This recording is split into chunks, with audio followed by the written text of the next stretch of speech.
Yo, what's up mga pal? Ingat kayo dyan sa inyo dahil may bagyo ngayon at panoorin nyo tong bago kong animation. Kaya panoorin nyo ang aking ulan experience. Una, syempre lahat naman tayo naranasan to. Ang paliligo ng ulan, kasama ang tropa o kahit mag-isa ka, basta mag-e-enjoy ka. At ang ginagawa namin kapag may ulan ay nagagala kami kasama ang kaibigan namin.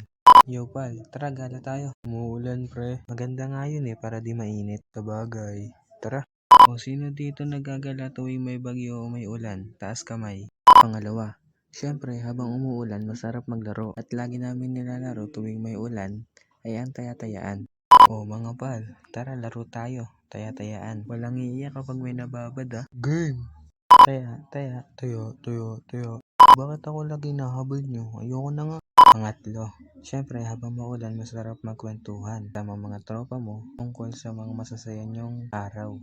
Alam nyo ba, nung bata ako, tuwing naliligo ako sa ulan, nababasa ako. Bakit kaya? Wala pa yan sa naranasan ko. Ako nga tuwing pumipikit walang makita Ano, ikaw na naman. Gusto mo ikaw na naman bida. Kaya pabili tayo. Kano?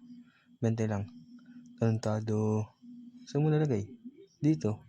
Huli. Pangapat. Siyempre, ang pinakamasarap ang matulog habang umuulan.